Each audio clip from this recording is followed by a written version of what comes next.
क्या आप जानते हैं कि भारत को कभी बुद्ध देश के नाम से भी जाना जाता था? शायद दोस्तों, हो सकता है आप इस बात से बेखबर हों और इस बात को ना जानने का एक कारण यह भी हो सकता है। जरा गौर से सुनिएगा। दरअसल दोस्तों, वास्तविकता का इतिहास और इतिहासकारों के उपलब्ध इतिहास में फर्क होता है। इतिहास लिखने में इतिहासकार कुछ छोड़ते हैं, कुछ जोड़ते हैं और कुछ का चयन करते हैं और फिर इसे ही किसी देश के इतिहास की संज्ञा प्रदान कर दिया करते हैं।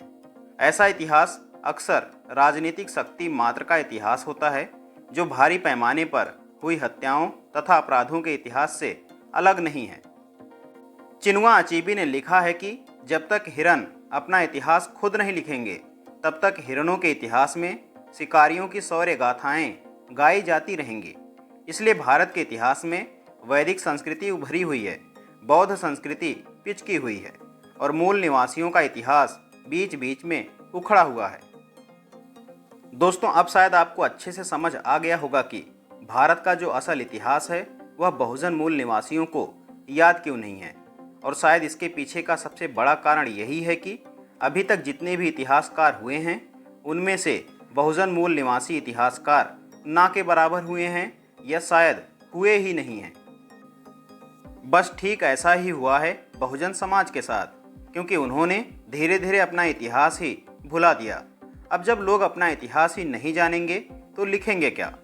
फिर मजबूरी में दूसरे लोगों के द्वारा लिखा इतिहास ही पढ़ना पड़ेगा, जिसमें वह व्यक्ति अपने पक्ष में इतिहास को लिखेगा और अपने लोगों की शौर्य गाथाएं लिखेगा, और हम अपना इतिहास ना जानते हुए उसी के इतिहास को सच मानने लग जाएंगे।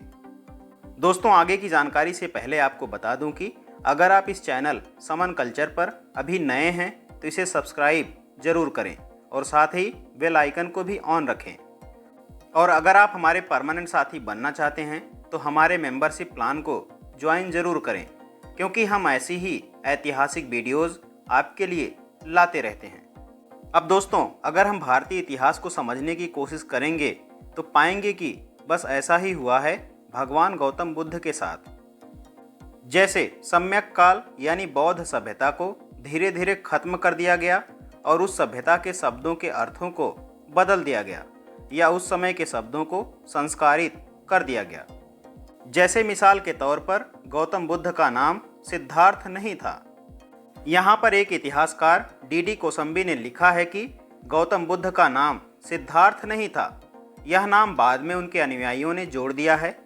ऐसे भी सिद्धार्थ का पूरा ध्वनि शास्त्र संस्कृत का है, इसलिए गौतम बुद्ध का वास्तविक नाम सिद्धार्थ संभव नहीं है। दरअसल गौतम बुद्ध का वास्तविक नाम सुकीति जान पड़ता है, इसलिए कि उनके निर्वाण के फौरन बाद कपिलवस्तु के शाक के भाई बहनों ने उनके भस्म अवशेष पर स्तूप का निर्माण कराया था। वह स्तूप आज भी पिपरावा स्तूप के नाम से असली कपिलवस्तु में मौजूद है। और दोस्तों, पिपरावा स्तूप के अस्थि कलश की गर्दन पर एक अभिलेख लिखा है। यह कलश पत्थर का है। उस अभिलेख की लिपि धम्म और भाषा प्राकृत है। अभिलेख पर लिखा है कि सुकिति भतिनंग स भगनिकन स पुतदलन ईयंग सलील निधाने बुधस भगवते सकियन। इसका हिंदी में अर्थ हुआ कि सुकिति यानी गौतम बुद्ध के शाक के भाइयों, बहनों, पुत्रों आदि ने भगवत बुद्ध का यह शरीर निधान यानी स्तूप बनवाया। और यह स्वाभाविक है कि गांव घर के भाई कुटुंब को भगवत बुद्ध यानी भगवान बुद्ध को उनके वास्तविक नाम कहने और लिखने का अधिकार है। दोस्तों, आज इतने सारे सबूत जो मिलते हैं वह जमीन की खुदाई से मिले हैं या फिर भारत में आए विदेशी यात्रियों के यात्रा वृत्तांत से मिलते हैं, क्योंकि साथियों, भारत में सम्यक काल के जितने भी स्कूल, विश्वविद्यालय और किताबें थीं, वो सबको नष्ट कर दिया गया, जला दिया गया। अब यहाँ पर भाषा विज्ञान कहता है कि कोई भी भाषा 1000 सालों में अपने शब्दकोश का 19% शब्द गुमा देती है। साथियों, भारत से बौद्ध सभ्यता को खत्म करने की कोशिश तो की गई, लेकिन भारत में आए विदेशी यात्रियों के यात्रा विवरण को भारत के बाहर यानी विदेशों में खत्म नहीं कर पाए। और आज उन्हीं यात्रियों के यात्रा विवरण के जरिए फिर से भारत के वास्तविक इतिहास को खोजा जा रहा है और इसी खोज में हमें एक किताब मिली जिसका नाम है अरब और भारत के संबंध, जिसमें भारत को बुद्ध देश कहा गया है।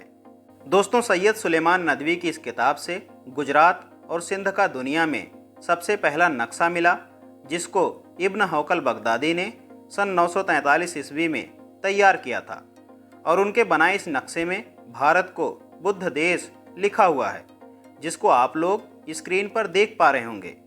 दरअसल दोस्तों, इब्न हौकल बगदाद का एक व्यापारी था और सन 943 में यह बगदाद से चला था और यूरोप, अफ्रीका तथा एशिया के देशों में इसने भ्रमण किया था। स्पेन और सिसिली से लेकर भारत तक की ज़मीन इसने छान मारी। इसने भी देशों के नक्शे बनाए थे, पर दुख है कि इसकी जो पुस्तक छपी है उसमें ये नक्शे नहीं दिए गए हैं। लेकिन इलियट साहब ने इसकी पुस्तक की एक हाथ की लिखी रद्दी प्रति अवध के शाह के पुस्तकालय में देखी थी। उसी प्रति से लेकर उन्होंने अपनी पुस्तक में सिंध का वह नक्शा लगा दिया है। दोस्तों, यह नक्शा अशुद्ध होने पर भी कदाचित भारत के किसी प्रदेश का पहला भूगोल संबंधी नक्शा है जो संसार में बना था। इस नक्शे में गुजरात से लेकर सिस्तान तक की बस्तियों के स्थान दिखलाए गए हैं। यह पहला अरब यात्री और भूगोल लेखक है जिसकी पुस्तक में भारत की पूरी लंबाई चौड़ाई बतलाने का प्रयत्न किया गया है। वह कहता है, भारत के महादेश में सिंध, कश्मीर और तिब्बत का भाग मिला हुआ है। भारत के पूरब में फारस का सागर है और उसके पश्चिम और दक्षिण में मुसलमानों के देश हैं और उसके उत्तर में चीन है। आगे लिखते हैं कि भारतवर्ष की लंबाई बहुत है, जैसे मकरान से मंसूरा, बुद्ध और सारे सिंध प्रांत से लेकर यहाँ तक कि कन्नौज तक उसका अंत होता है। फिर उससे आगे बढ़कर तिब्बत तक 4 महीनों का रास्ता है। आगे इसकी चौड़ाई के बारे में कहते हैं कि फारस के सागर से लेकर कन्नौज तक 3 महीनों का रास्ता है। दोस्तों, आगे लिखते हैं कि चाहे यह वर्गान कितना ही रद्दी हो, पर भारत की सीमा नियत करने का यह पहला प्रयास है।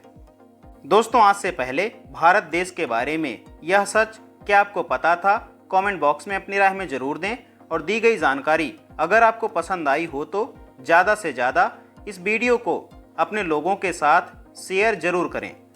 और दोस्तों, ऐसी ही ऐतिहासिक वीडियोज़ को देखते रहने के लिए इस चैनल समन कल्चर को सब्सक्राइब जरूर करें। जल्द मिलते हैं एक और बेहतरीन टॉपिक के साथ। वीडियो को पूरा देखने के लिए आप सभी का बहुत बहुत धन्यवाद।